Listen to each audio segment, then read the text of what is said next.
The other one, I heard him on the other one. I just joined this one. Okay. Well, we can go ahead, and the first thing on our agenda is to consider the minutes from the last meeting.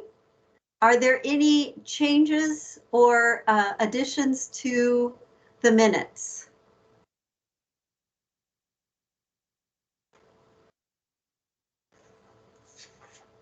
I make a motion to approve the minutes. Is there a second? I second. This is Renette. Thank you. I am going to call your name and you can either approve or disapprove. So let's see, I'll start with Chris. I approve. Hem. I was absent last time. Oh, that's right. Okay. Justin. Approve. Renat. Approve. Ryan. Approve. Scott. Approve. Tim. Approve. Tom.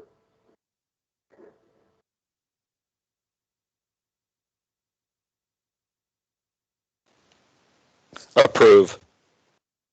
Is there anyone on that I missed?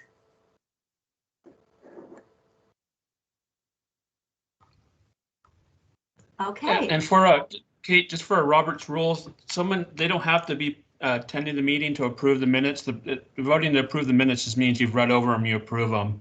So for Robert's rules, you can still approve them or make a motion even though you didn't attend that meeting. Oh, good. Thank you. I approve. Thanks, Hem. Okay, so the next item on our agenda is, Sean, was there a follow-up from any previous meetings? Well, there was the discussion about tree lighting. Yes. So Chris, is Chris there? Yes. Yeah, Yes, do you want to update everyone on that, Chris? Okay, so what happened is we got the 4 businesses that kind of pitched in on this, and we got approval from the city. We are decorating 13 trees with similar lights that the one tree that we have already that's outside the beach hut, and the whole side of south of the railroad tracks, basically, that was on the main street that's already done. All those trees that are on city property, not on their clear water surfaces that are in the swales. All the other ones that will be decorated next week. And we got a flyer that I just got late this afternoon that I can pass on to you guys.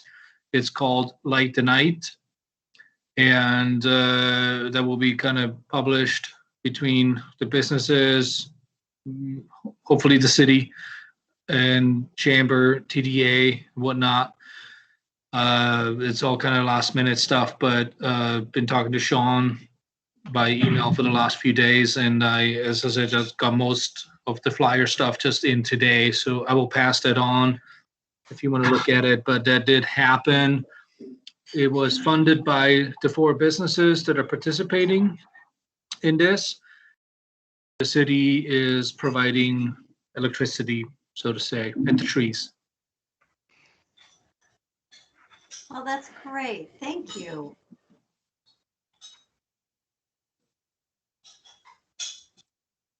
So yeah, that was the only follow-up.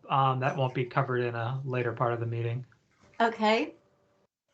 Then I will turn it over to you and Elaine to talk about the substantial amendment. Yes, thanks. So Elaine Howard is here, and we're going to update you on what's going on with the substantial amendment. We're finding we're on a very tight timeline to meet all the requirements to get on the May ballot. But we have made contact and have scheduled appearances before Tualatin Valley Fire and Rescue Board and Tiger Tualatin School District Board and the Washington County Board of Commissioners. And at those meetings, we'll be testing if they are comfortable with going for our preferred increase in maximum indebtedness, which is about 17 million. And if there's comfort there, and I think we have good arguments why the districts are paying off, then we can go for that number. If they're opposed, we'll have to regroup the minimum, or if they don't agree, then we'll have to go back to what's the maximum that's allowed under Oregon state law, which is 20% of the original indebtedness. And with inflation, that turns out to be $6.6 million. So we'll see. I will just show you, this is very draft numbers. And, one of the things we're doing is we're working with a kind of a urban renewal finance data cruncher who takes a lot of things into consideration, future growth rates, how much property value, how much development there will be in a set period of time, and comes up with estimates of how much tax increment financing will be generated. And you can either be conservative or aggressive on that. So we're kind of we'll probably land somewhere in the middle on that. But anyway, this is kind of the categories and the approximate amounts we're looking at, and this is totally subject to refinement. It does add up to more than 17 million, and that's because we still have other indebtedness, the original indebtedness that we haven't used yet. So, we're looking at about 1.7 in public spaces, 2.2 million in street improvements, and that would include a lot of, either building a couple of new streets on the connectivity plan or helping developers build those. Some streetscape improvements at 700,000. Likely commercial street would be a good candidate for that. Ped bike facilities there. That major project would be the Tiger Heritage Trail South. So that would go from Main Street to Hall. Currently, there is a path from Hall to the commuter rail parking lot. So this would make the connection to Main Street, and then add all the cool stuff that the northern part has, the artwork and historic interpretation items. Public facilities is the big number there, and that would be the contribution to the structured parking. Part of that is dependent on the potential new civic center, new city hall that we're looking at doing, subject to voter approval, of course, subject to council being on board with it. But the amount of money, TIF wouldn't fund that public building, but it would fund a parking structure that would be used by employees and by visitors and employees of the downtown, and maybe most importantly, people going to events at the Universal Plaza. We have some large events there. There's probably going to be a parking crunch, so it would be good to have more parking available. And then go through the rest, about $1 million for parks, affordable housing development assistance, 2.5 million.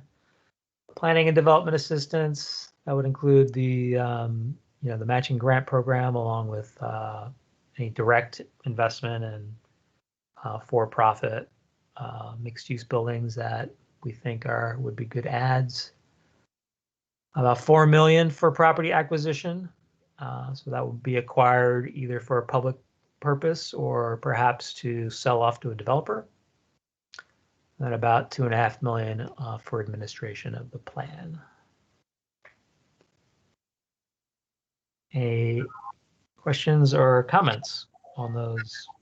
Sean, is this a new money to be raised?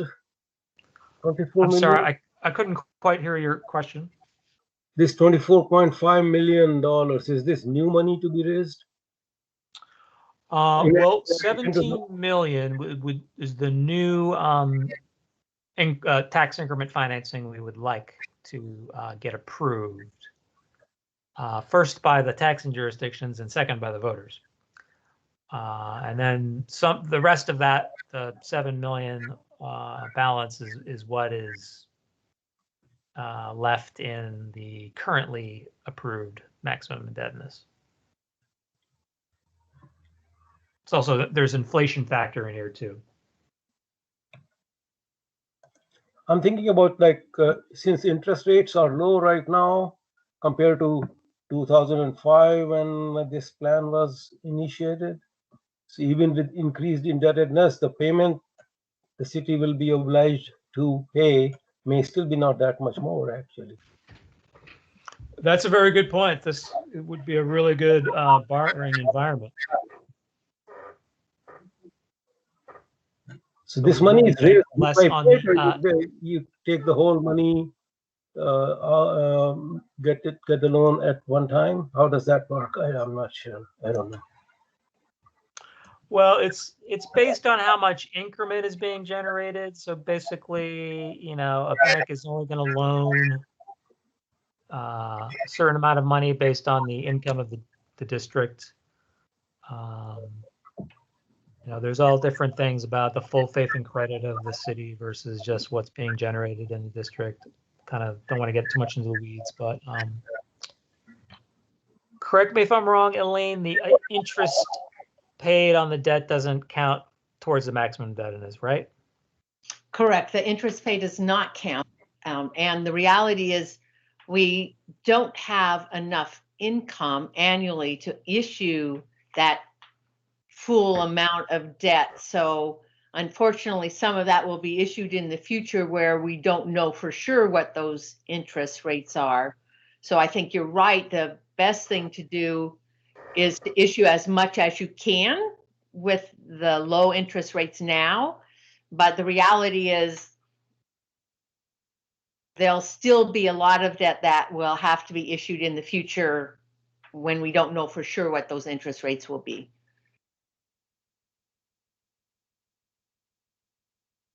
Right. Other questions? Elaine's going to talk a little bit more about the process too, but are there any questions out there about these potential, and I stress potential, TIF contribution numbers?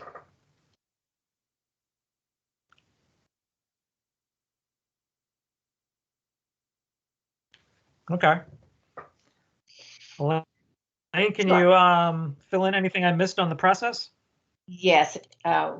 As Sean said, we have a meeting set with the Tigard Tualatin School District on December 14th. And we have a meeting set with Tualatin Valley Fire and Rescue on December 15th. And we're actually supposed to have a draft of the plan amendment and report to take to the agency, your Development Commission, on December 15th. So we will plan on coming back and giving you another update at your meeting in December, just to keep you up to date of anything that has happened in the meantime, and as we get our financials finished. But the meetings with the main taxing districts won't actually occur until after mid-December. So the schedule has us going to the Agency Development Commission December 15th, the Planning Commission January 4th, and City Council February 9th. And that is what we need to meet to allow us to comfortably meet that May deadline. So things will move pretty quickly in the next couple of months, and we will keep you updated as we know information.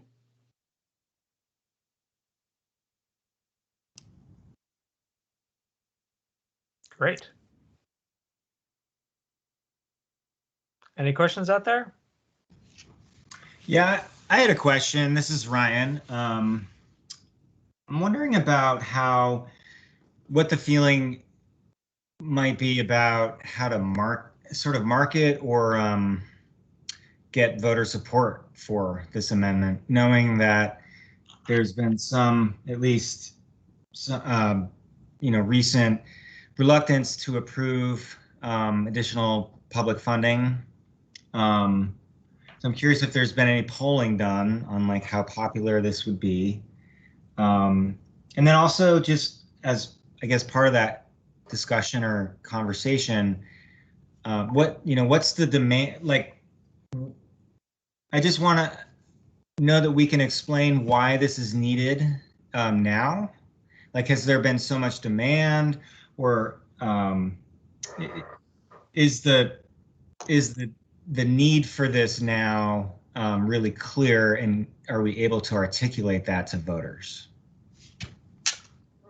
That's a very good question, Ryan, because we do have a public engagement plan, and we will be looking to get people involved in that, including providing some talking points. The people working on it are MIG, who were the advisors who did a pretty good job on the triangle and the last substantial amendment we did in 2017.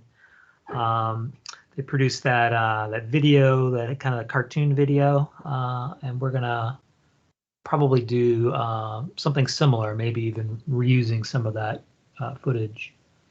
But yeah, we are on that. That is an important consideration. I think our main message is that we have done a lot of good in the downtown, but we need to do more. We need to finish the plan, and the original maximum indebtedness, $22 million, is pretty modest if you look at other districts, and you look at the triangle in comparison, which is $170 odd million. So yeah, I'm glad you're thinking like that, Ron. We do have a plan, and we'll probably be presenting that. Maybe next meeting we'll have a better outline. Elaine, anything to add?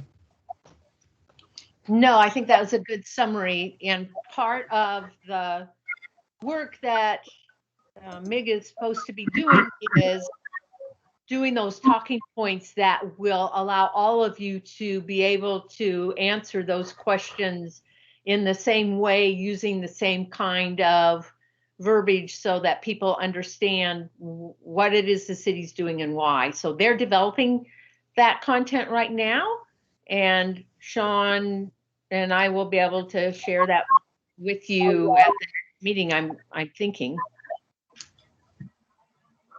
So this is him again. So this will not increase the tax on the citizens. Basically, someone may think of it as the city becoming too indebted and that way financially unstable. That's about the only way it will affect the public. Is that correct?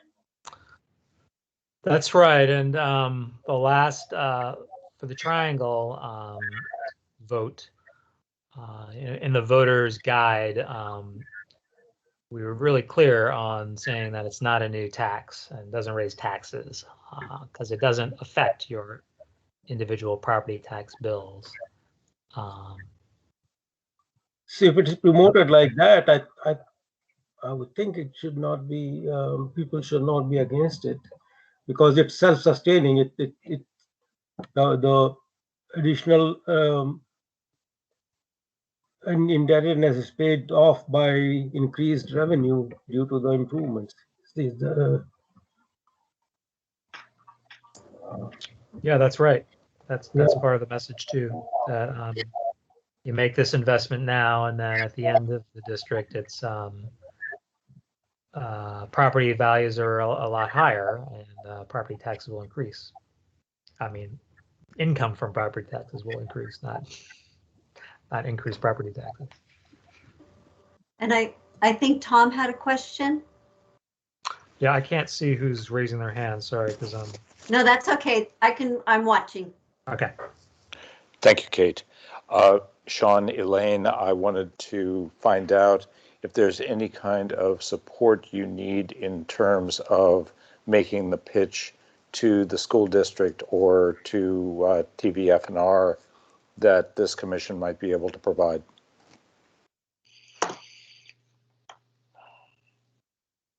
Yeah, maybe. Yeah, I think Elaine and I will make the presentation, but I mean, we could ask them if we can bring supporters. We'll have to check in with the board and the staff over there at TVFNR and TTSD, if they would be comfortable with that. Or if not, our physical presence or virtual presence, a statement of support. Yeah, I think that would be helpful. I think that would be awesome. We have pretty limited timeframes on both of those presentations. And they are presentations to their boards, again, in this virtual format, which always is a little clumsy. So knowing for sure if there was some kind of motion or letter that you wanted to write tonight that we could transmit as part of our package, I think that would be extremely helpful. Yeah, I totally agree. I don't know why I didn't think of that before, Tom. That's why we have Tom. Thank goodness. I mean, we were going to ask for your recommendation at the December meeting, but even ahead of that for these taxing jurisdiction meetings, I think it'd be helpful. I think, Tom here, it might be a bit awkward to try to wordsmith a letter on the fly during this meeting. Besides, we've got a fairly full agenda.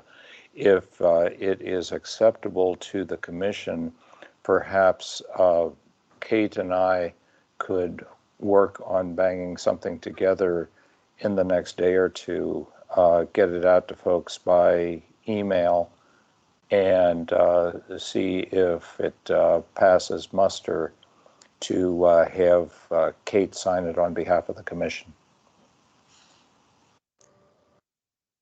I'm happy to support that. Do we need to have a motion, Sean? I think it wouldn't hurt. Okay. Hey, Kate, I'd like to make a motion to do that. Thank you, Scott. Is there a second? At least seconds. Shall I just do a roll call? Joe, would that be the easiest thing? I don't think Joe's in the call anymore. For I think efficiency, yeah. for efficiency, Kate, I suggest just asking for any dissenting votes, and if there happen to be no dissents, then you can deem it unanimously enacted. Are there any dissents? Anyone that's uncomfortable with stating our support at this time?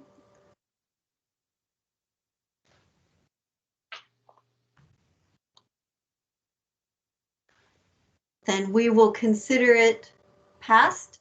And Tom, you and I can put a draft together and get it out via email to everyone.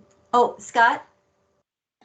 Oh, that's okay. I just, in advance, I'd like to thank you and Tom for doing that. That was very kind of you, and thank you so much. You're very welcome. No, I'm happy to do it. Great. I see Ryan has a hand up. I don't know if that's left over from his previous question or if he has another question. I don't think my hand's up. At least it Okay, doesn't don't seem like sit being down up. now. Is there anything else on the substantial amendment, Sean? That is it on my end. Did you have anything else, Elaine? No, that's it. And I also appreciate your proactive support. And we'll be back to you in December. Great. Thank you, Elaine. Appreciate it.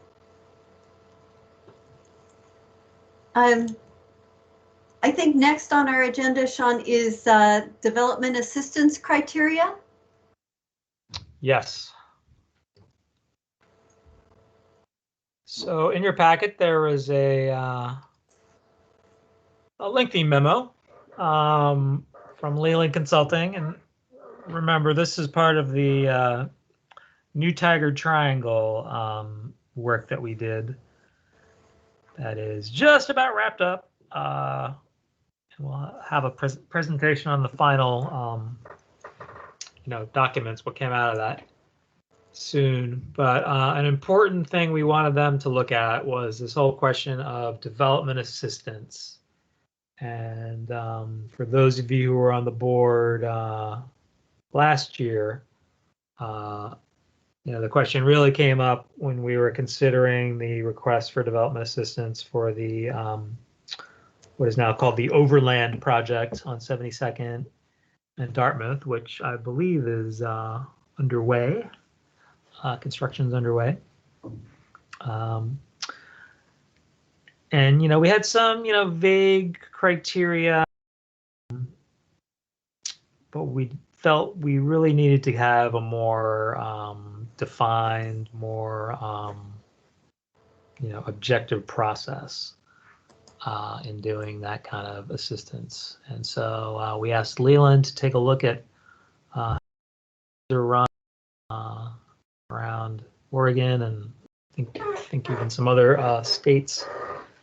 And they came up with some recommendations and wanted to run by the highlights of those recommendations tonight and hopefully get your agreement that we're on the right track. So they kind of broke it down into two programs. One with lower numbers would be the Predevelopment Services Grant. And that would be funding up to 100,000 for pre-development. And that means before you break ground. And that is sometimes kind of for a developer or a property owner is really a risky time to be investing a lot of money because you don't know if your development will turn out to be feasible. So you could spend a lot of money on like a environmental site assessment and engineering studies, and you find out, well, it's not going to work out, and so you're kind of out that money. So this grant would make some funds available to either completely build a new building or do a substantial remodel, and that would include things like technical and regulatory code assistance, probably not needed for land use in the triangle because we have the lien code, which is becoming pretty well known in the region as one of the easiest land use approvals you'll ever find. But it could come into things like, clean water services, stormwater and water treatment regulations, which someone might need to do a big study on that, or thing like a traffic impact study. And then site cleanup preparation, that would be like a phase 1, phase 2 environmental site assessment. Doing some site plans and architectural studies, engineering studies, feasibility studies, building inspections. I guess that would be for a building that's already there, and then different financial analysis. And there'd be 3 tiers to that grant. For less than $10,000, there wouldn't be a match requirement. These would be for smaller projects. The tier 2, between 10 and 50, we would ask for a 50% match, 1-to-1 match. And then for 50 to 100,000, applicant would be providing $2 for every $1 provided by the grant. Does that sound like we're on the right track there? People on board with those different tiers and the different match requirements? Sean, this is Elise. Sorry. Yeah. For pre-development, you're talking about up to $100,000 just for pre-development costs. Yeah. And so what size of a structure would that basically be if you're going that high? I mean, going that big? Just well, for that kind of fees. Pre-development is just, it's before any ground is broken. This is just work that happens before you really have a project. You're kind of, in some ways, figuring out if you have a project. So, you can, $100,000 in pre-development is a lot of money, and that would be for, a really substantial project. But, basic architect studies on a site that, looks at, the topography and, how you would build the project, those can be substantial amounts of money. And a lot of that is basically city staff time and contribution to the project, correct? No, this would be consultants. Consultants, okay. Yeah. We don't have, like architects on staff or anything like that. You'd need licensed professionals, engineers, or geologists, or environmental scientists who do those environmental assessments. Okay, because I know site cleanup, you can do a public-private agreement to help with site cleanup and stuff and get more money. But yeah, because I know you usually waive fees for nonprofits and things like that anyhow. Right. We don't waive all fees. Not all, but most of them. Yeah. Right. Okay. We do. They do pay land use review fees and building permits, and they do not pay Tigard Park STCs and Tigard Transportation STCs, but they pay, water, sewer. Those are all required payments. Okay. Well, thank you. Sure. And I believe Tom has a question. Thanks, Kate. Sean, tiers 2 and 3 both make reference to a match by the applicant for every $1 provided by the city of Tigard. First off, is it accurate to say that that $1 is provided by the city of Tigard? And 2, does it matter? Well, it should say the TCDA. Now that I look at it. So yeah, it is. These are TIF funds. That was my impression. Is that your question? Okay. So how much is the total money available for this grant? Well, in our current budget for the triangle, we have $1 million for affordable housing assistance. And I think the only money available for profit is the money that's already been awarded to the Overland, but hasn't been paid yet because the SDCs aren't actually due until a building gets its certificate of occupancy. So we won't actually be having to pay that SDC contribution for another year and a half. So currently we just have the money for affordable housing, and this, program would include affordable housing.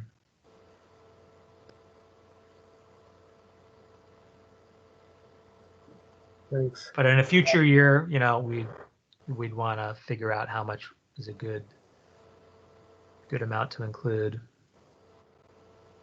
There's a lot of interest in the triangle right now.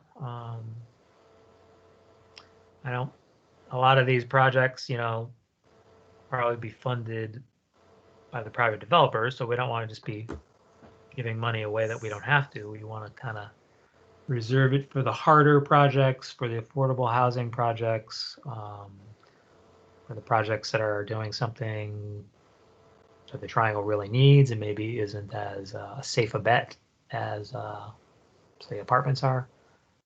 So we'd want to, take that into consideration when we award these grants. Another question, Sean. Mm-hmm. Any private developer coming in that knows there's a potential grant available to them if they can apply and fit the parameters should take it, and they'll look at it very closely, because we've had that happen before in downtown Tigard. Mm-hmm. And so I would expect that almost all the developers coming in would seriously look at any of this. Oh yeah, definitely. They'll apply. So you'd almost have to have limits on every year on what's available in the budget. And right. Yeah. Right. Yeah. Yeah, I think for pre-development, we might want to keep it at, say, 200,000 just to start off, see how that goes. Mm-hmm. And with the matches factored in, that that could actually fund quite a number of grants. Okay. So that's just the pre-development services. And we have the bigger money, the development assistance grant. And that's kind of what we have done. We've only done this, 3 times. In the city center, the Atwell got a development assistance grant of $1.6 million, and then the Overland got $1 million, and then the Red Rock Creek Commons got $200,000. So that would be that larger grant for big projects that have a big potential to, achieve our goals in the downtown and the triangle. We're proposing limiting it to $1 million now, and then 10% of the total project. So 10% up to $1 million. And that's available for new construction, redevelopment, or significant rehabilitation. And would likely be in the form of SDC payments. That just seems to be the best way of making this kind of grant, because that way you have a project that's built. We're not giving a grant to a project that ends up, just a big hole in the ground. We have an actual project, and we have provided letters stating that the grant funds are available, so that they can usually take that to the bank and they get that included in their financing. So that is the likely form of the grant. Now, previously, we've had criteria, but it hasn't been, we've only had one come in at a time, and this having this criteria with scoring is kind of preparing us for the good problem to have of having multiple projects applying for this grant money. And so that's why we asked Leland to come up with criteria, and the criteria is pretty much based on what we had been working with before, but then they came up with a point scoring system. And our the biggest criteria here and the biggest potential points you can get is for housing, and particularly specifically affordable housing. Regulated affordable housing at 80% area median income or below. So you get 10 points for each unit with no max. And then for market rate, you get 1 point up to 150. So we asked them to try to come up with a way to encourage mixed use projects. We've heard from many affordable housing and for-profit developers that those projects are really hard to do. There are some affordable, mixed affordable and market rate projects being built in Portland as a result of the requirement that new apartments include affordable units.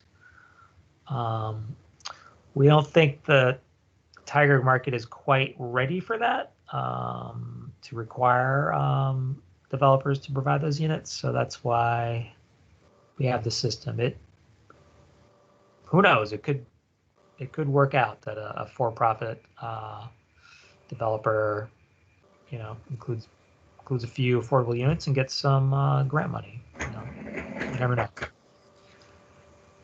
And that's a mixed use income project shown there. So it gets a multiplier of 1.5, and that's, if we go 20%. Then the other criteria can get scored up to 35 points, up to a maximum of 200.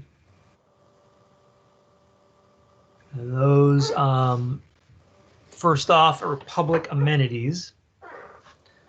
And that's providing things above what the city requires. And in the triangle, with that lean code, the city doesn't require a whole lot of in the way of either good design or public amenities, other than you have to build if there's a street that's in the transportation system plan, or a widened street that's going to be provided. The developer has to build those.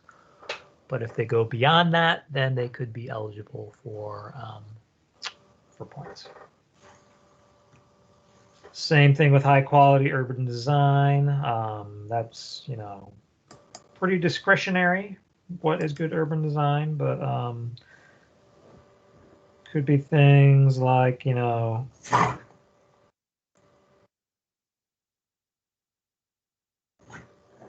sorry, lost my place here.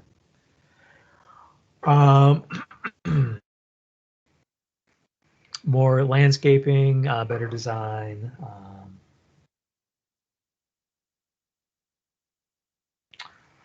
And then equitable economic opportunities, that is employing construction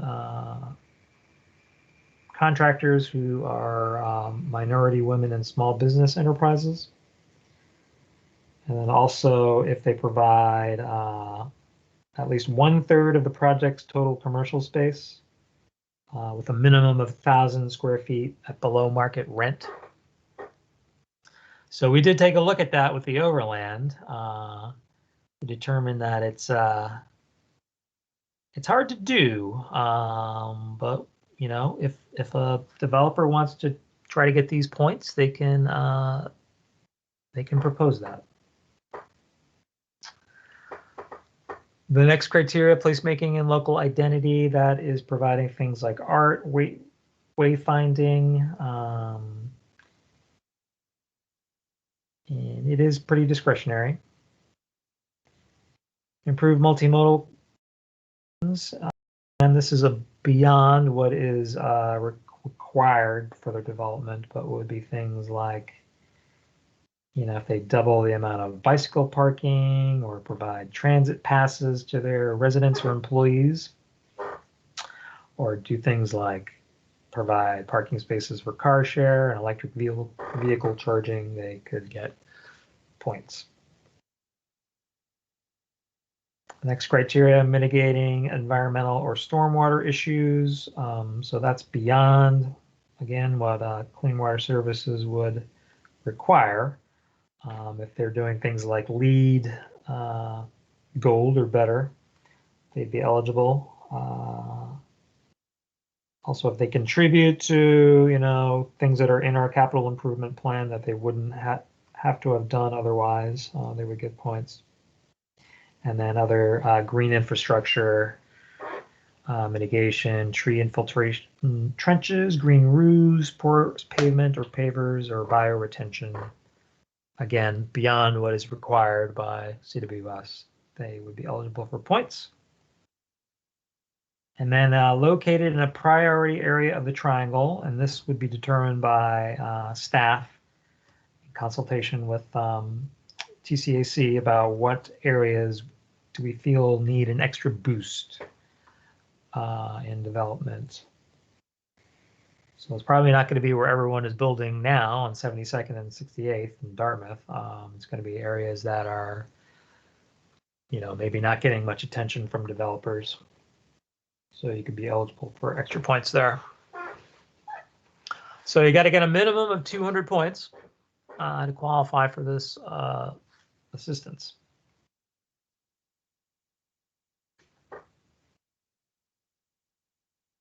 And then again, you know, looking at the budget, well, minimum or maximum of 10% of the development costs, up to a maximum of $1 million. Sean, I think Yes. Ryan has a question, and then after Ryan, Elise. Great.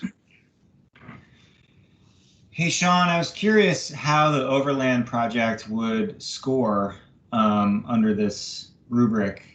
Be interesting to see, considering the sizable contribution they received from, you know, from the city.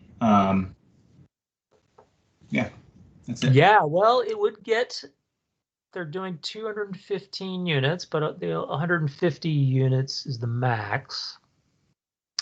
And then I think, you know, high quality urban design, they get some points. They are doing more bike parking than required, and they are doing some green building standards. I don't know how much, but I could, we could try to do that exercise of seeing how much they would have scored. But they would, you know, at least get 150 points for just the amount of housing they're providing. Yeah, it would be helpful just because it seems like the largest grant that's been made to a project in recent, certainly since I've been on the commission in the Triangle. Mm-hmm. Yeah. I'll do that. I will work with the planner who approved it and find out, you know, what kind of amenities and high quality urban design they did. But I think it's a pretty good looking building. Okay, Elise? Sean. Yeah, Yes. hi. I'm going to get a little specific here on the lien code. as one of the goals, what kind of open space requirements do we have in the Tiger Triangle for the buildings as they go up? Because as one of the goals says, providing public amenities, such as a public plaza or gathering space of 2,000 square feet or more, which could include a meeting room space that was accessible to the public.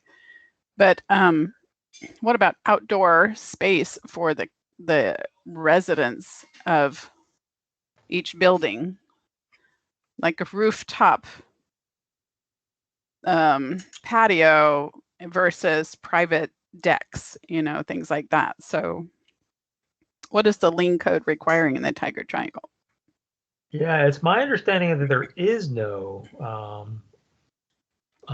private either deck or building wide open space requirement. As a matter of course, developers are providing community space. It's kind of like the standard now for larger apartment projects, that they find that it keeps their tenants. If there are common spaces and barbecue areas, roof decks, things like that, it really encourages, I guess, a sense of community there, and they've found that it keeps tenants in renewing their lease. So I think they're providing that as a matter of course. Because yeah, I think there could be for people going really above and beyond. Well, I don't know. It's kind of they're going to provide it anyway. Should they get points? It's kind of a chicken and egg. Okay, because a few years ago when we worked on the code for downtown Tigard, it was quite a few years ago, I think. Yeah.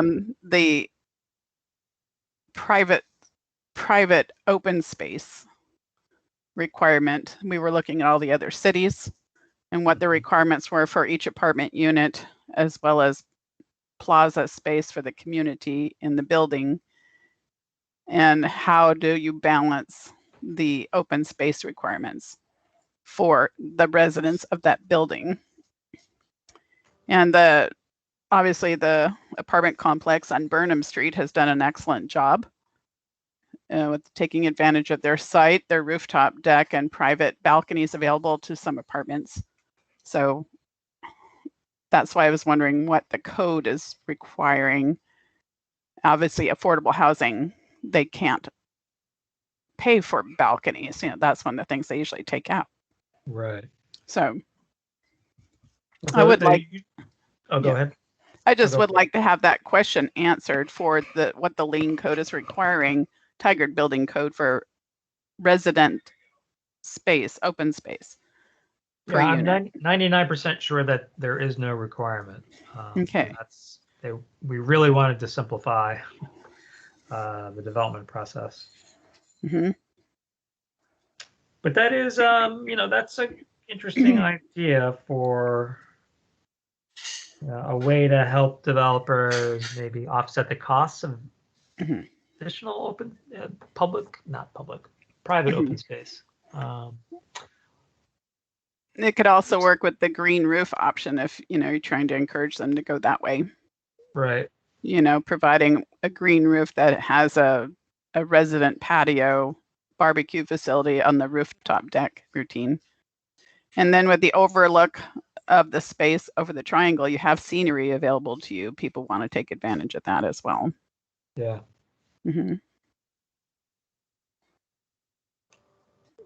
Yeah, we'll take a look at that. I mean, it's kind of if developers were providing those spaces anyway, you don't need to encourage it, but there could be those projects out there, and maybe affordable housing project where they can't afford to spend a lot of money on amenities.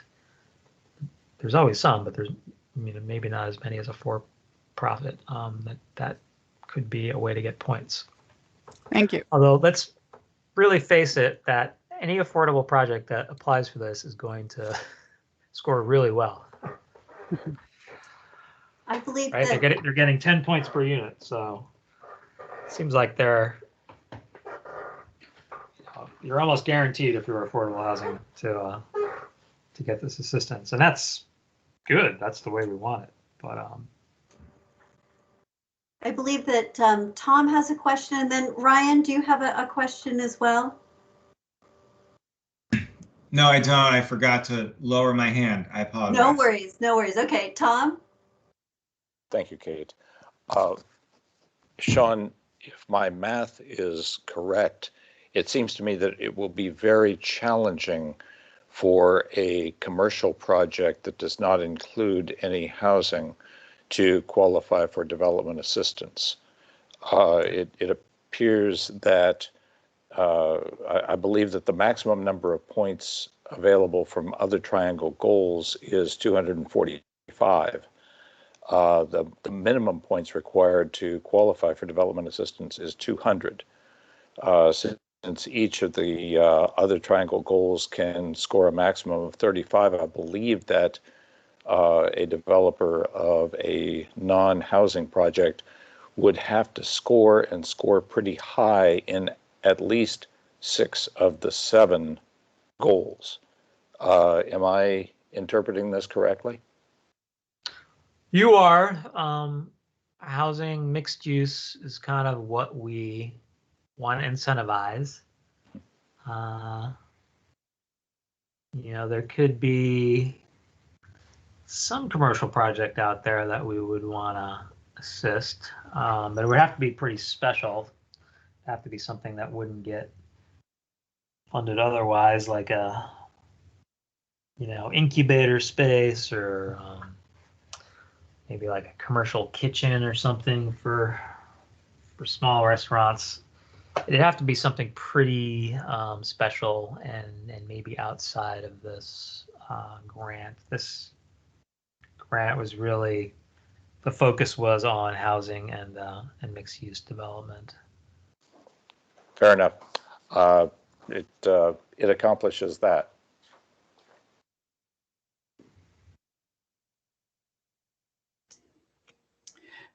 One more question, Tom. Sorry, sorry, Justin. The goal of the Tiger Triangle was to encourage a mixed-use town center, like a miniature downtown over there as well, with businesses on the ground floor. And are we losing sight of that goal if we don't encourage mixed use on the ground floor for any structure? Well, because of the vertical housing development zone, that's taking care of that. That's why you're seeing that. Okay. Yeah. If that zone is phased out, then we would definitely want to put that back into the program to incentivize. Right now, the vertical housing development zone is providing a good subsidy for that amenity. And because you're right, active ground floor uses are key. Okay, because in their paper that they wrote under vertical housing development zone, it doesn't say anything about mixed use. It says mixed income projects, market rate and affordable units. It doesn't say anything about encouraging mixed use with their little summary right there. And so I'm assuming that would be in the tax code issue, that zone. Yeah, I'll have to take a look at that section, but I mean, the whole purpose of the vertical housing development zone is to provide commercial space on the ground floor, projects that wouldn't ordinarily do it, for profit or affordable housing. Although, since affordable housing is already exempt from property taxes, that doesn't really provide an incentive because they're not paying property tax. But yeah, the whole purpose of VHDZ is for an active ground use to be provided. But if that zone does go away, then we would want to bring that into the grant program and incentivize it, because it is an important goal.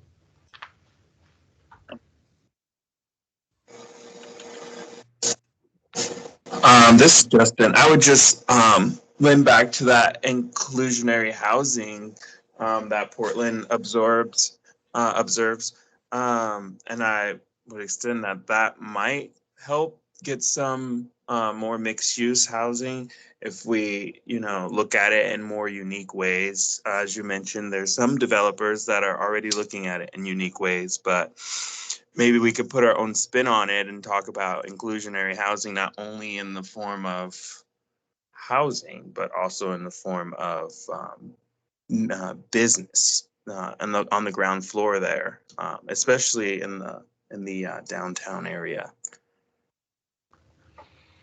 Yeah, the equitable economic opportunities is trying to meet that goal by providing below market rate rents on those commercial ground floors. And I think we're trying to incentivize it rather than requiring it, because I think there are things that you can require in Portland. The rents are high enough, the market rate rents are high enough that the cost of providing those affordable units can be absorbed a bit. Tigered rents are, on the whole, lower than the Portland market, city of Portland, close-in market, and so it would be hard to have that as a requirement. That's why we prefer to incentivize rather than require. Now, if we're really successful in the triangle and market rate rents go up, then maybe we take a look at requiring them to include affordable housing. But as it is now, we're kind of incentivizing affordable units. And if there are developers out there who want to be groundbreaking and do a mixed income project, we are providing them an incentive to get there. But I know those are tougher to do than either all market rate or all affordable.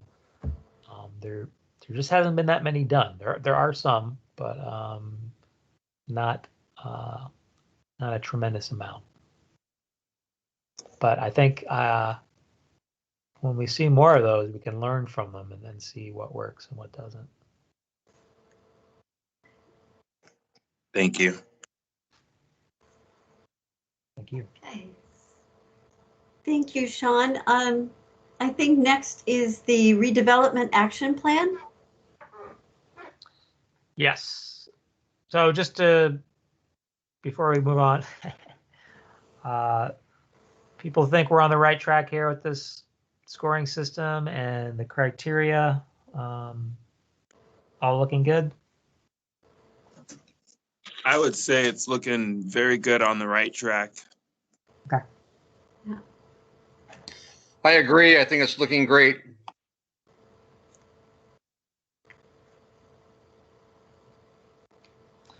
Great. Well, we'll refine it a bit more, and we'll have some guidelines around these that will be adopted. And we do have an affordable housing developer who's interested, by the way, in our pre-development grant. So we'll run them through they can be the guinea pig. I think the approach is good, providing the point system and incentive. We may want to at least compare what other cities have done and how they have done it with point system. You probably have already done it, but I'm not familiar with that. It may be good to revise that, at least from my point of view. Thanks. Yeah, our consultants did look at other cities' models, and they based their recommendations on that. Okay. Well, let's move on to the redevelopment action plan. Oh, and by the way, with the triangle, I think, you know, we'll probably, for the city center, we're gonna adopt something very similar to that. It won't be exactly the same, but I think we need to have similar criteria when we're doing development assistance in the downtown. To be continued on that. So the redevelopment action plan was in your packet, and you know, kind of provides a good review of what we have done over the past 15 odd years, and you know, provides some existing conditions and market snapshot of different you know, commercial housing and office space. So that's really good information, good baseline information for our commission to have. And then it kind of goes back and takes a look at the, you know, the Tiger Downtown Improvement Plan and Urban Renewal Plan and the projects that have been completed. And they also did some stakeholder interviews, which if you have your packet, it's in the section of Development Insights. So that was based on some interviews, sorry, of developers, downtown stakeholders and property owners, equity expert, and someone who does affordable housing. So those are pretty good insights. And then we get to the actual development strategy, which is kind of summed up into 4 main courses of action. Encourage and facilitate redevelopment projects downtown. Seeking opportunities to invest public-private development that attracts new residents and businesses to the downtown, catalyzes other development, and provides examples of affordable mixed-use and transit-oriented development building types, and facilitate making sites available to accommodate these types of developments, and assist owners and improve and rehabilitate downtown properties. Next course of action is to improve Fannin Creek Park and develop an open space system in the downtown. So finish the public access improvements and restoration of the natural areas in Fannin Creek Park as a really important open space amenity in the downtown. And also provide a network that connects it to public plazas, walkable streetscapes, things like the Tigard Heritage Trail, and of course, our big project of the Universal Plaza, which will be a neighborhood attractor and gathering space.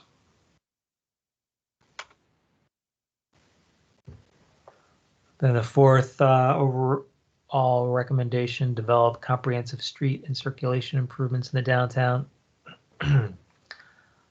Well-designed streets, streetscape improvements, promoting walking, biking, use of transit. Well-connected multimodal street grid. So that's the downtown connectivity plan. And then the connections between Main Street and transit stations. And then, well, that was anticipating a light rail station hall, which we'll talk about a little bit later in the agenda. And then the 4th recommendation, well, we're already doing that one, pursuing a substantial amendment to the city center TIF district. So that's, you know, fulfilling these strategies requires resources, and the current TIF that's available is not sufficient to meet, to finish the plan.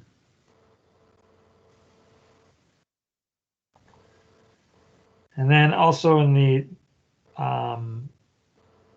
which I don't have in this PowerPoint, but in the study, there's a matrix at the end, and it gets more specific onto the different projects, projects that are either in the plan or other recommendations, and it shows, you know, what's in progress, what's in planning, and what has not yet been started. And you can go back and look at that at your leisure. So are there any questions? I mean, this 4 strategies are meant to be pretty broad, and then getting into more specifics in that matrix. But Yes. go ahead. I think Tom has a question. Okay. Thanks, Kate. Sean, in regard to the entire attachment to the agenda, which is the cover page reads Tiger Downtown Development Strategy Updated 5-Year Action Plan. I don't see authorship on this document. Who prepared this? It's Johnson Economics. Okay. And they need to put their logo on there. Yeah, it's always good to know who to credit or blame. Also, what is the status of this? Is this completed work? Are we looking at a draft? Because I consider this to be pretty much done. We're out of budget, but if there's any, you know, significant issue that anyone sees, we can definitely go back and make a correction. Well, or even a typo. The principal thing is that there are references to the anticipated light rail station and service by light rail throughout this document. And if one looks at the October 2020 date, one fully understands why that would be. So not a problem. Yeah. And there, you know, as we'll talk about later, you know, it doesn't look good now, but not necessarily dead forever.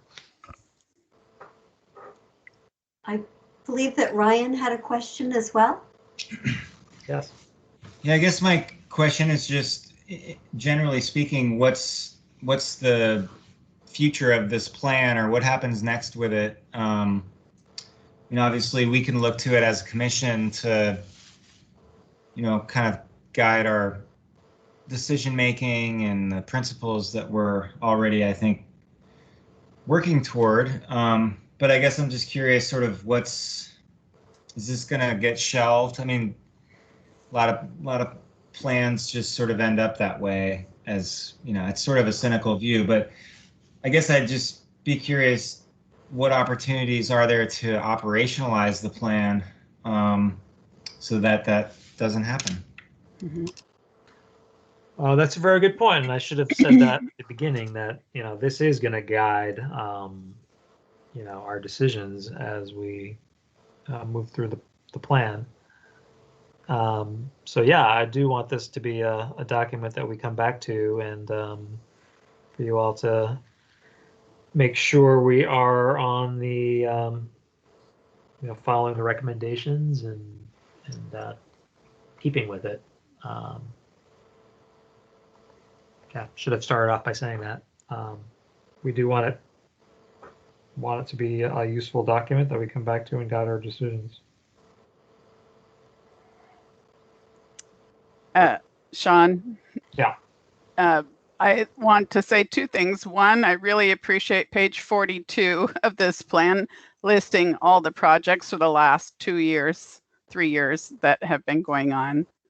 And Ryan, I can tell you, Tom Murphy and I have a history. We've been participating in a lot of this planning for about 15 years. And it's agonizingly slow, but it's wonderful to see all these things that are actually happening that we've been planning for ever since that time, that are actually really coming together. So I just wanted to give you a positive point there to look forward to. It takes time. It doesn't happen overnight. And Tom?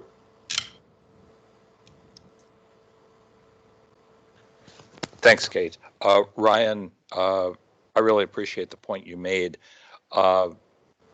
Elise was hearkening back to days of yesteryear.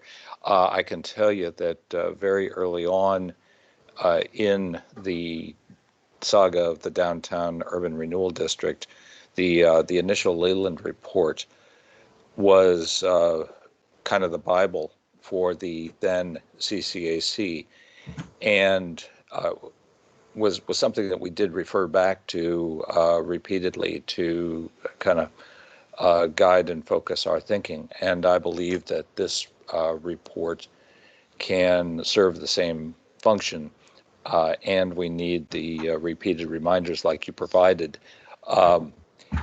And consequently, I think that for our goal-setting session come January 2021, this report should be certainly a touchstone for that purpose in orienting our direction for the following 12 months. Excellent idea. Any other questions?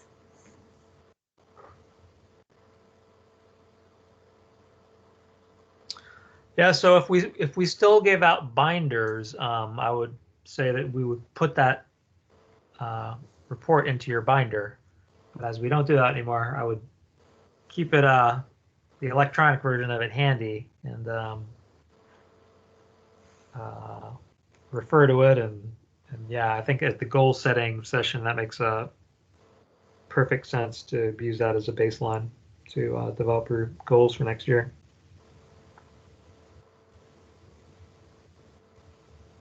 Okay. And that takes us to the downtown vision.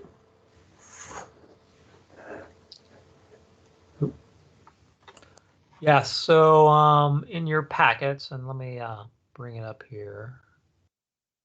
We looked at the visuals that were created by Sarah Architects, and then the vision statement. And hold on for a second. So there was a couple of comments on the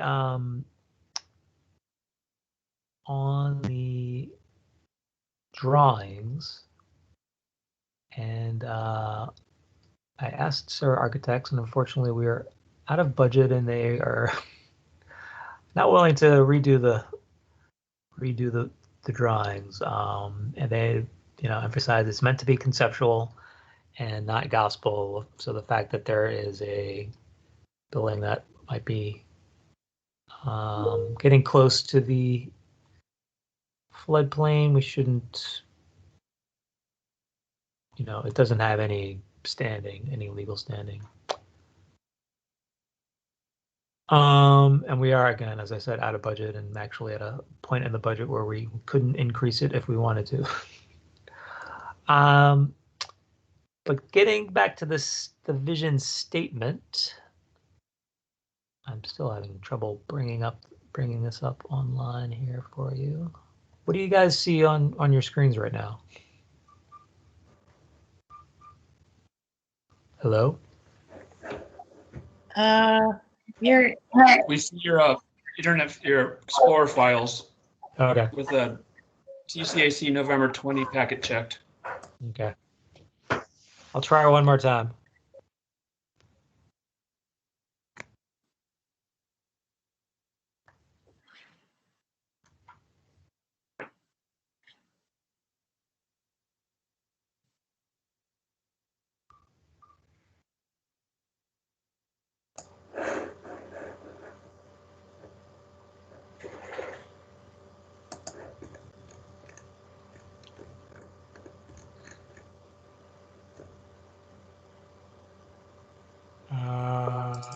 Can't quite seem to do it. So if you guys look at your packet on page 38 of the PDF. The draft vision statement that I shared last week, I took everyone's comments on it, and I tried to come up with a new one. So, clean version of it is our vision of downtown Tigard is an equitable, walkable, and welcoming city center. It integrates natural resources and provides accessible transportation, recreation, housing, and economic opportunities. So that's kind of taking what I heard and coming up with this new statement. I'm going to try one more time to bring it up here. But if you were looking at it in your packet, what was your general thoughts about the new revised version? Tom, I think you have your hand up. I do. Sean, I like the way you rewrote the vision statement, subject to other people's input, of course. I propose that we endorse it as currently stated. If I'll that's second that. okay, I agree. It's succinct. I like it.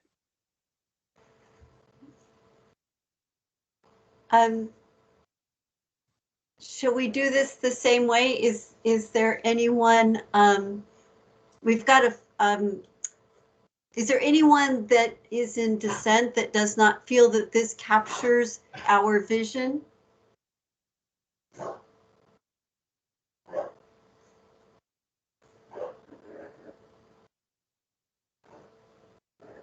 Okay, then we will consider it, this motion to be passed, and the TCAC approval of the vision statement as revised.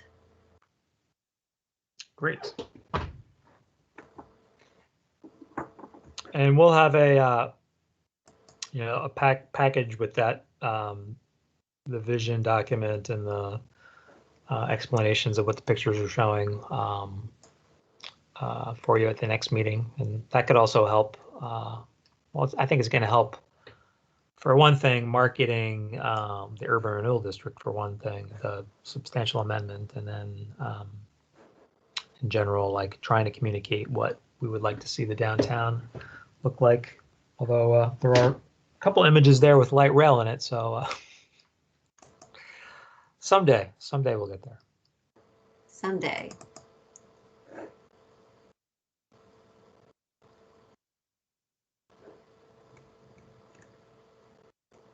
Okay, and of course I just closed my file. The next thing on the agenda is to talk about the annual report of the TCAC, and I'm going to try to bring, do you want me to try to bring this up?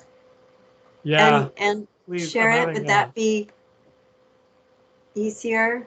Having some issues here. Just have to put everything into a PowerPoint, and then there's no problems. Of course. Give me just 1 second. I'm just bringing it up, trying to make it bigger so that we can see it. So we sent this out late yesterday, so understandable if you hadn't had a chance to look at it. So we'll have a chance to review it here together. Can I share my screen? Let me relinquish. Now try.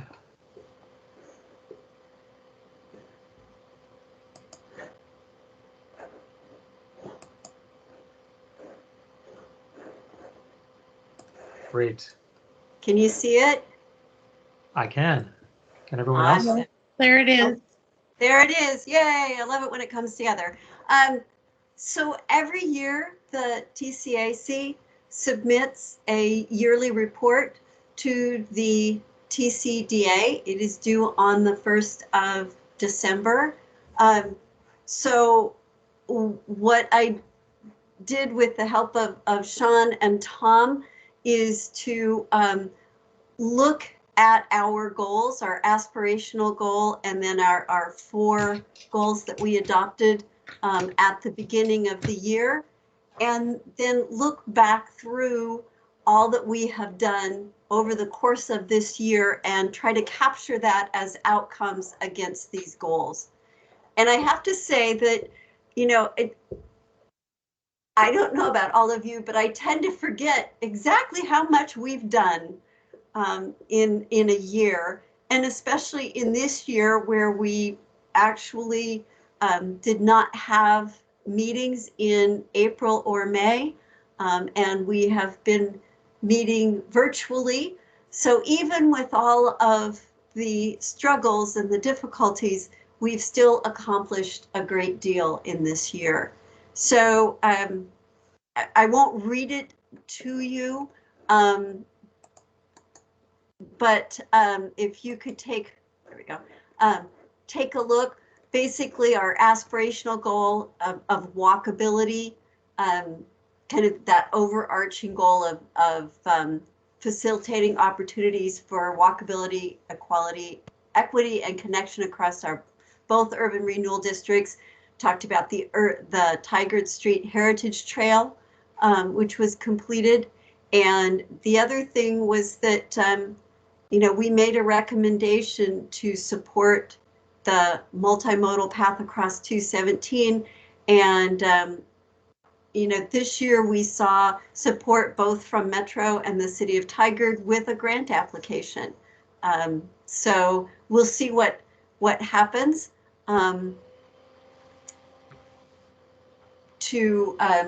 Going forward, but that was a major accomplishment to connect the 2 districts. Looking at our projects to revitalize the downtown area, the downtown urban renewal, talking about the Senior Center Affordable Housing Project, also Universal Plaza, the accomplishments and the progress that's been made around Universal Plaza. Also the Main Street at Fano project continuing to move forward. So those were sort of, those are progress being made against existing projects. And then we've also been working on the City Center Futures project and the substantial amendment. So that's another big project, new project going on. And then we also did some matching grants. We made 2 matching grants this year. One was for the Main Street Cafe Allegro building, and the other was for the Gardner Dance Studio. Unfortunately, the purchase of the Main Street property is not moving forward, but the work at the dance studio is underway. I don't know if anyone's driven by, but it looks amazing, much better.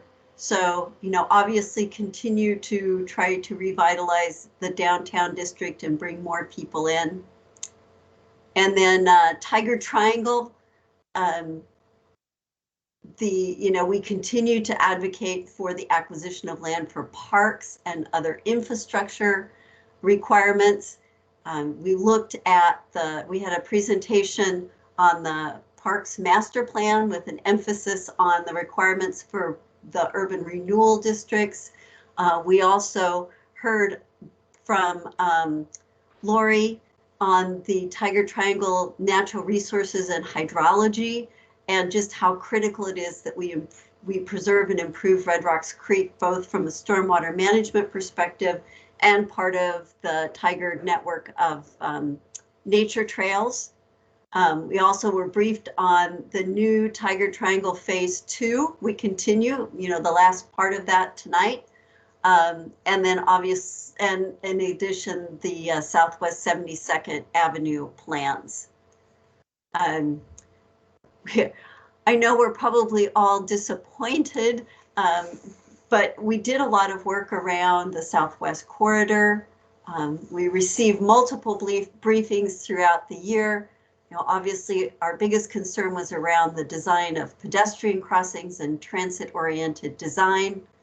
You know, and the letter that we sent to TriMet, they responded to that letter and presented it at our last meeting. and if I'm, as Sean said, and we'll get an update, but I'm sure we're going to continue to try to move forward with Southwest Corridor. So, I don't think that this will go away. And then around affordable housing, that was one of our key priorities, and I think we all feel very passionate about it. And we've made some very significant progress. So we've got the Senior Center Affordable Housing Project, which is now funded and looking at groundbreaking for 2021. We have SEPA's Red Rock Creek Commons construction is completed, and they're going to be ready to lease.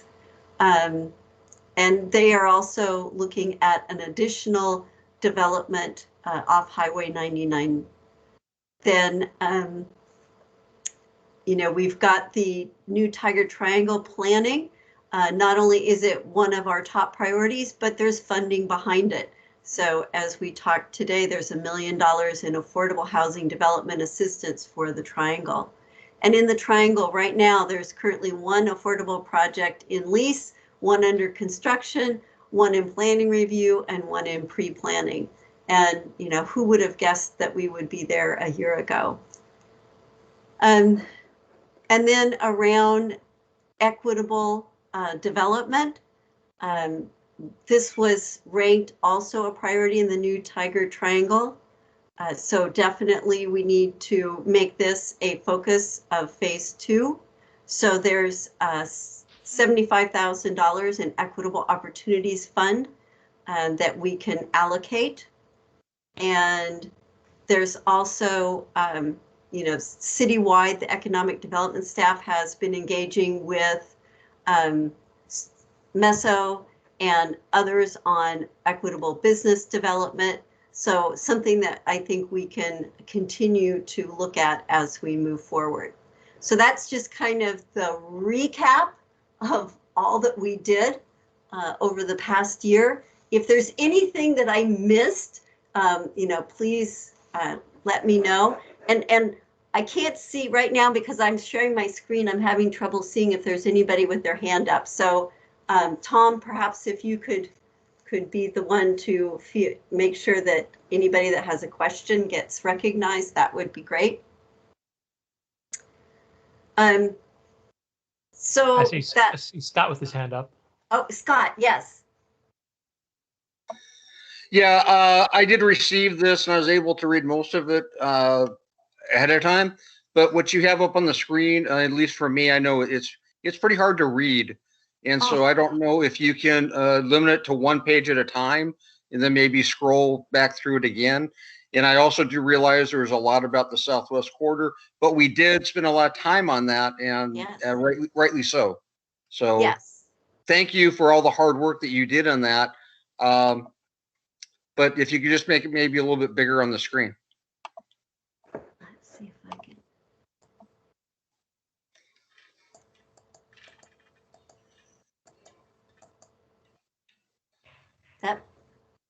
Is that better? That's a lot better. I'm not sure if anybody else is having problems. When I have it on a big monitor, so it was. So thank you. Let me go ahead and scroll down. So so the first part of the report is really just a summary of what we have accomplished over the course of the year. Then the second part of this is our recommendations for the TCDA. And so there are some recommendations around Southwest Corridor, but we can decide whether we want to keep those in there or if we want to replace them. So these were just the ones I came up with. I think that we need to this is where the discussion probably needs to happen, is around what are our 2020 recommendations. So obviously before the results of the last election, continue to work with Metro and TriMet to ensure light rail stations are walkable and activate the area around them. Maximizing the transit-oriented design opportunities in the Triangle Hall Boulevard, integration of the Hall Boulevard station. So those are the ones that we had for Southwest Corridor. Then we also had around the new Tiger Triangle, continue to partner with developers and other agencies to increase the supply of affordable housing units. Land in the Tiger Triangle is going to become increasingly expensive and difficult to acquire. So we'd like to see land acquisition prioritized in the implementation plan, especially for parks, and prioritize the rehabilitation of Red Rocks Creek for trails and stormwater management. And then develop opportunities for equitable business development in downtown Tigard and the Triangle through urban renewal funding and other funding sources such as grants. Those were just suggestions. What, from your perspective, what are the recommendations that you would like to see us make to the TCDA? Hi, Kate. Sorry. I noticed you have 2020 recommendations, but we're recommending for 2021, aren't we? To follow through on these things. We've talked about what we've done, and now we're making recommendations for the future. Yeah. Yeah, so we should probably change that to 2021. Done. Okay. That's why I like having it up, because I can make changes right as we're talking. Awesome. I like it. Everything's very good. Thank you.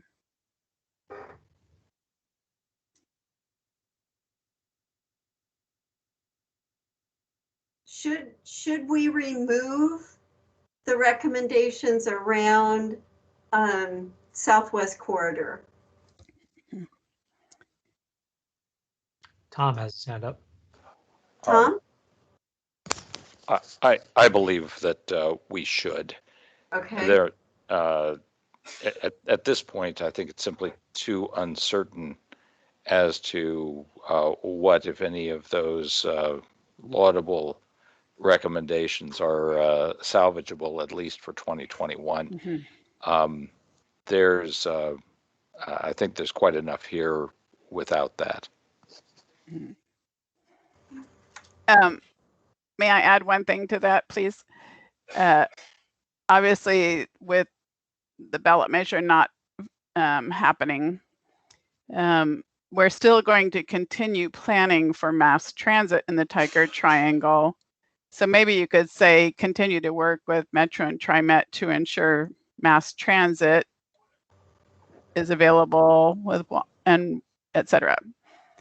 And then just kind of drop the reference to Southwest Corridor.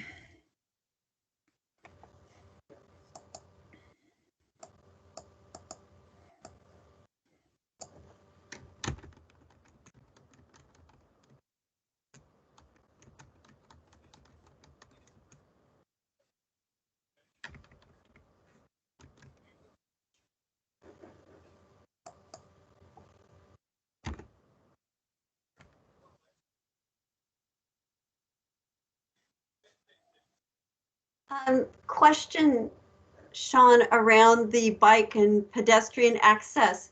Would that's not necessary? Is that tied directly to Southwest Corridor?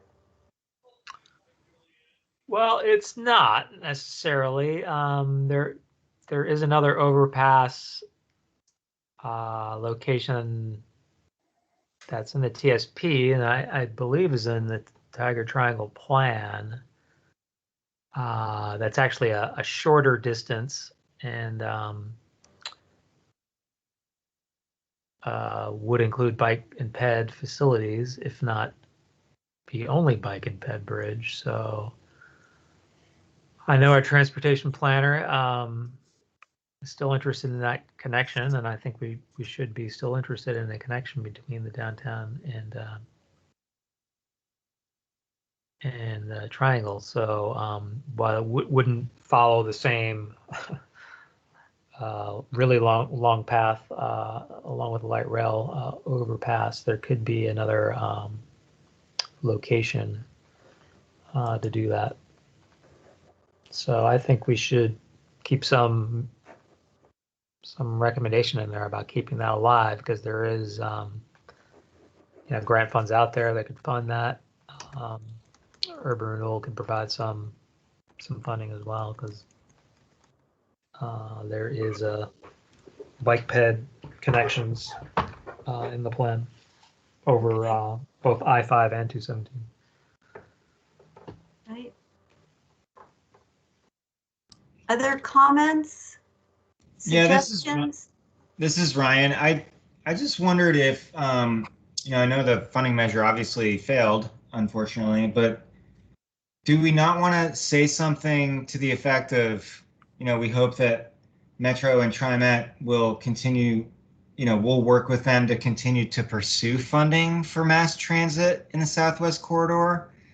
I mean, being, sort of non-specific, like not necessarily exactly what we just put before voters and that didn't pass, but I mean, clearly there's still a regional interest in the project happening, and the funding is the thing that needs to fall into place for it to happen. So it seems odd that we would just abandon completely our support for continuing to look for ways to pay for mass transit in the Southwest Corridor.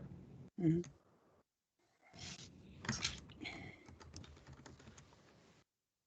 I guarantee they're going to continue working on it. They're going to at least finish the environmental impact statement. Yeah. No, I don't doubt that at all. I just question why we wouldn't voice our support as a commission for continuing to pursue the funding to make the project happen eventually, that's all. So does that, if I say encourage Metro and TriMet to continue to explore ways of funding the Southwest Corridor? Yeah, I think just something generic that doesn't, otherwise it sort of looks like we've taken it off of our agenda or something, which I don't think is at all true. And this is Justin. I would just have to say I agree with Brian's point of view. I kind of close to the point of just abolishing the recognition of the Southwest Corridor from our in our verbiage. Yeah. Do you think, Justin, does this capture it?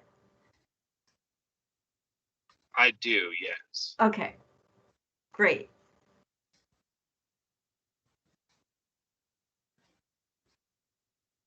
Any other comments, suggestions?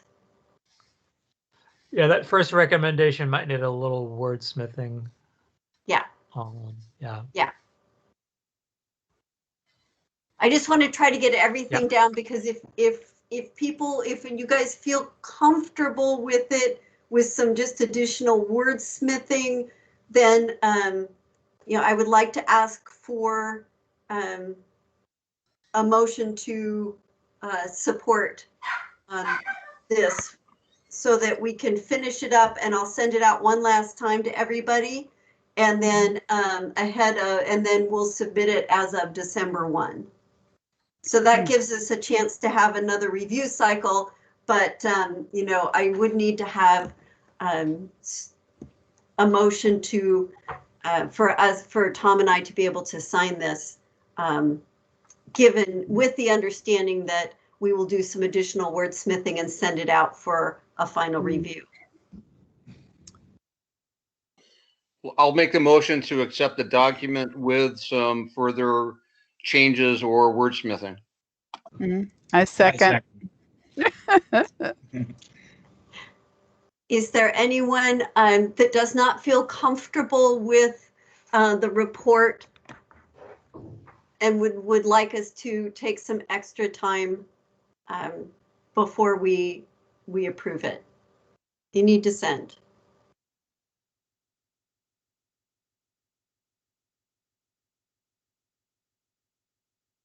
Okay.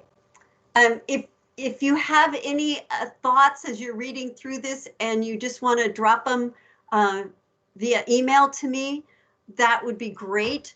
we'll make some final wordsmithing changes, nothing fundamental, but just tweak the wording a little bit and send it out for a final review in the next few days, and then get that submitted for, just get it ready to submit for December 1st. Okay. Thank you, everyone. I really appreciate all of your support and your feedback. It really helps. Hey, Kate, I think that I'm probably speaking for everybody, but I and I believe that the whole commission really appreciate all the extra work that you and Tom put into these documents. Thank you.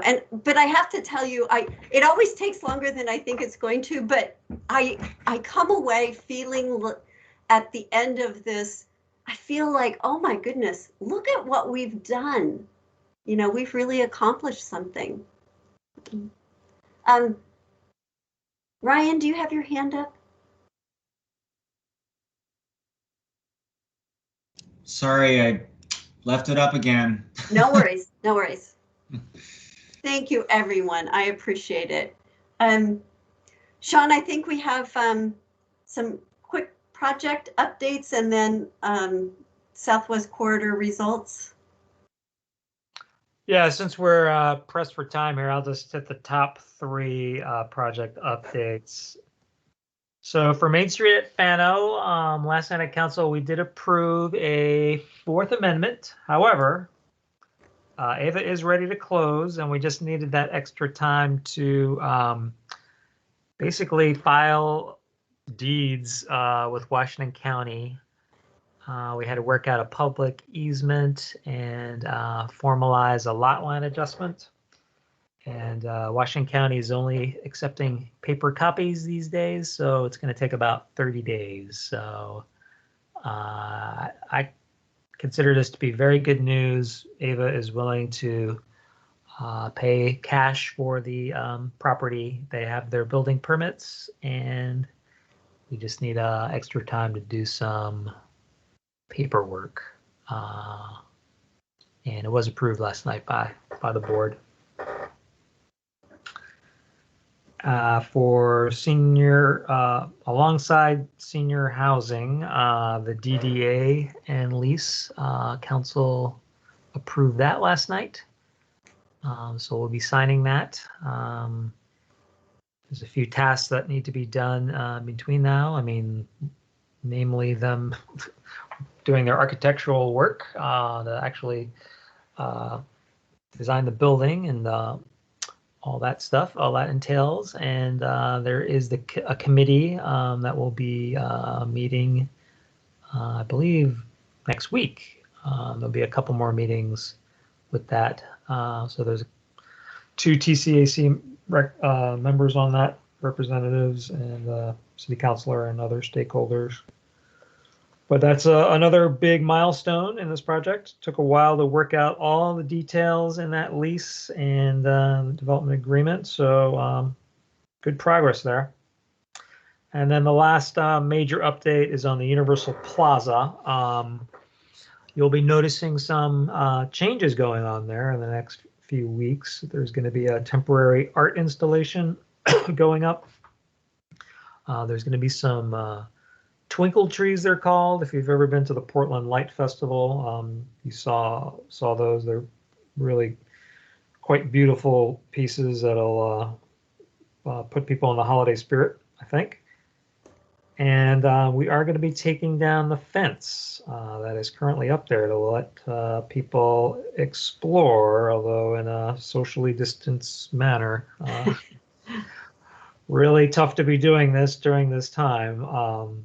Had to change a lot of plans, but we are gonna, put up a bunch of signs with COVID warnings, and other parks are open in Tigard, so we want to allow people to explore what's going on there. And then the concept design is being refined. There's a design advisory group that'll be meeting December 10th, I believe, the day after our TCAC meeting. So actually moved that meeting off the TCAC night, so people who want to participate in that could. And it'll be open that weekend too. So I'll let you. I'll send out an email when the fence is down, and we are going to experiment letting people on the site. I'll end it there because we're running out of time. And do you want to talk just a little bit about Southwest Corridor? I mean, Yeah, is there I think everybody anything- knows that was not passed, and kind of curious to see when we get down into different cities how Tigard voted. So as was mentioned before, they are going to finish up the environmental impact statement, and I believe there's one more steering committee meeting scheduled. But it's it's on hold. I've heard, speculation that if there's a big infrastructure,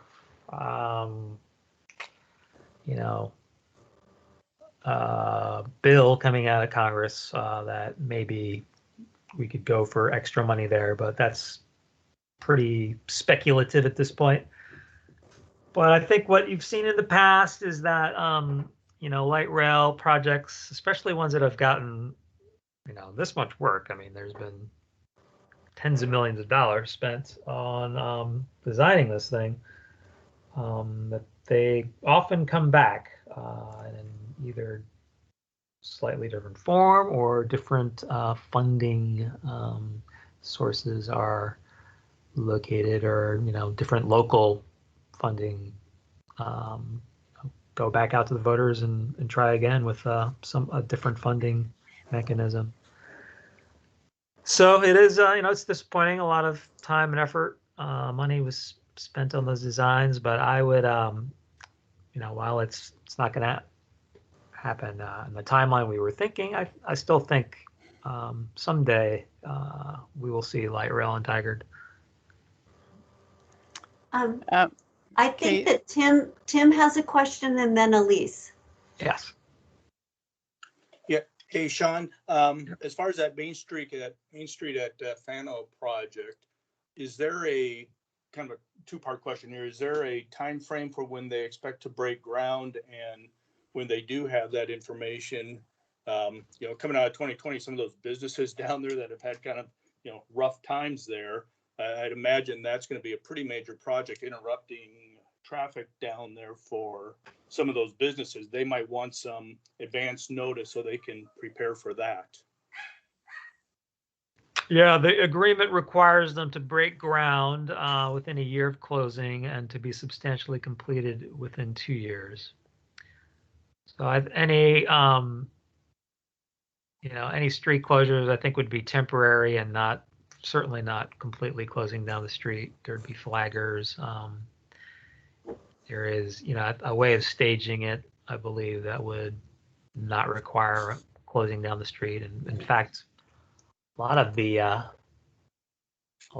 frontage of that is actually stormwater planner, so there really wouldn't be a point in closing down the street there. They'll be closing the sidewalk for sure, but I don't know that there will be a major impact. There will be some impact, but there will be they would have to provide a traffic plan and work with our engineering department and make sure that people can continue using Main Street.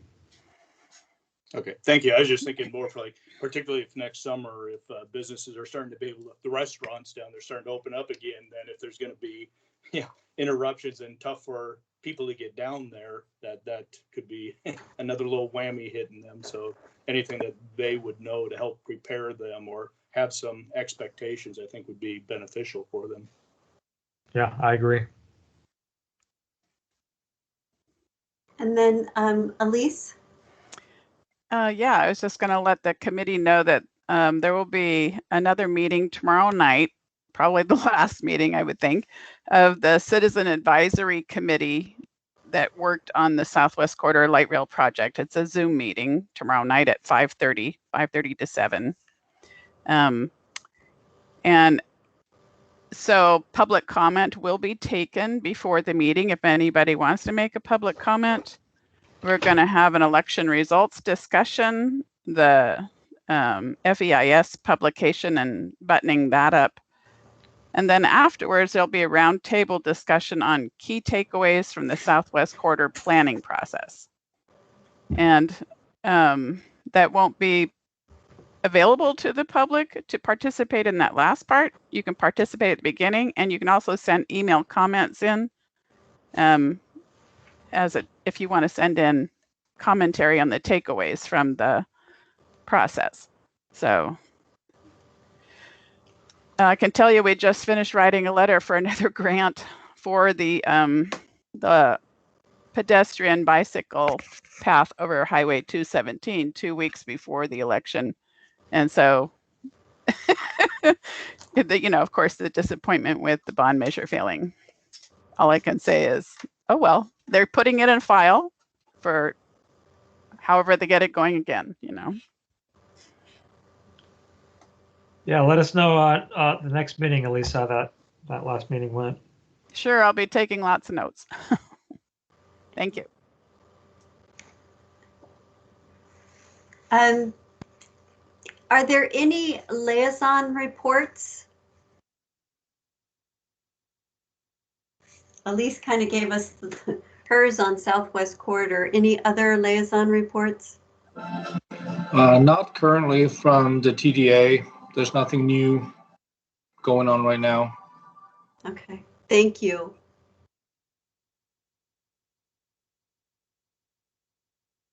Just as aforementioned a little bit here, Red Rock Creek Commons is scheduled to have their grand opening next month.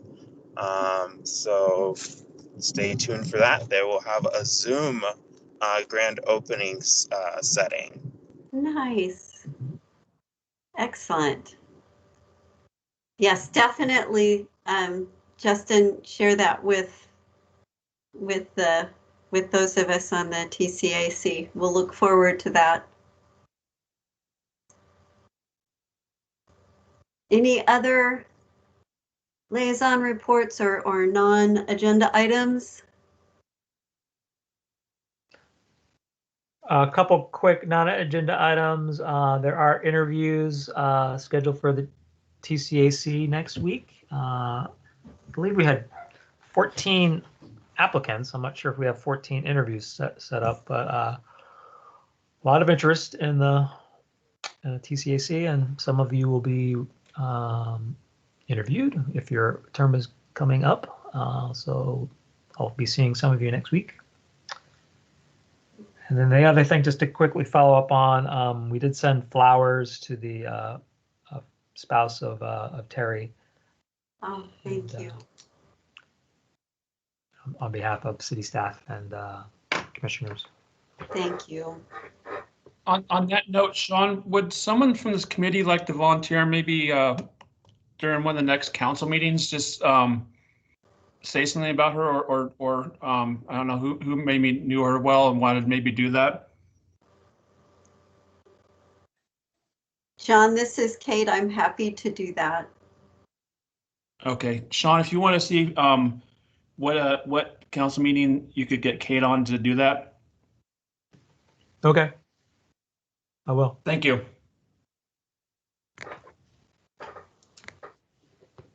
Okay, if there's nothing else, last chance.